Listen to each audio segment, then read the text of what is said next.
Next, we're going to go through how to run an advanced filter. And to start with, I'm going to start off by going over into work.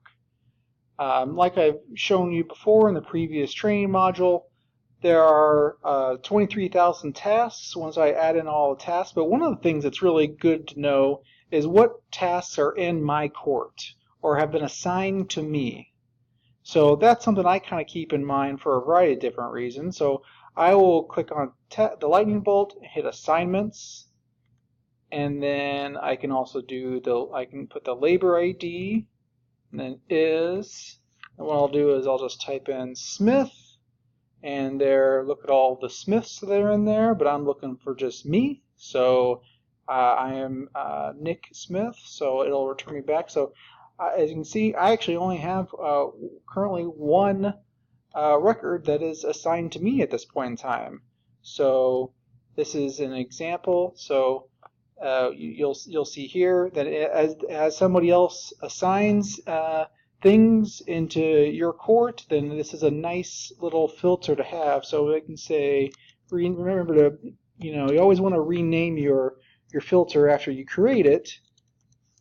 So let's just say, call it my tasks.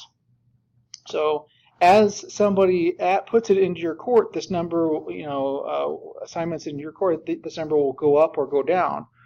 Why it's really important to keep track of this particular filter specifically is everything that's assigned to you and into your court, that's how, if you were to use the mobile app, whether the Cartegraph One application that you can use on your phone, or you can use the if you have an iPad and you can use the Cartegraph for iPad application, anything that's assigned to you will be the only tasks that show up in your court. And that's another way to kind of see this is when if you click on, usually it should show up right here in task list, but for some reason it's not showing up in there right now. So I guess it's as a good rule of thumb, it's just a good use to know exactly what's assigned to you, because it does affect especially the mobile applications. So as another example, I'll go in here and go into assets. So it works just the same as what it does in work. So I will go down to guardrail, and if I click on guardrail and add guardrail, well, there's 1,800 pieces of guardrail throughout the entire system. Well, I'm not really all that concerned with all of the guardrail throughout the entire system. I'm only concerned with the guardrail that is within M3. So that takes the 1,800 sticks of guardrail, I hit active, and then chops it down to 194.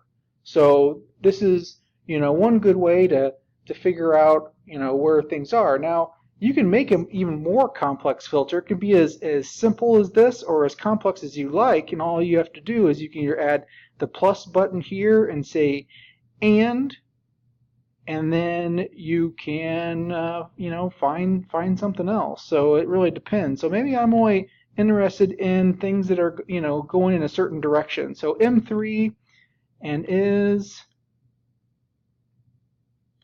in a northbound direction. So that takes it from what I had previously as 100 down to 85, and I can hit active. So, and you can keep on doing that over and over and over again. As you can see, now it's chopped off all of the guardrail that's in the southbound direction. So you can continue making this as complicated as you need. That's important for you.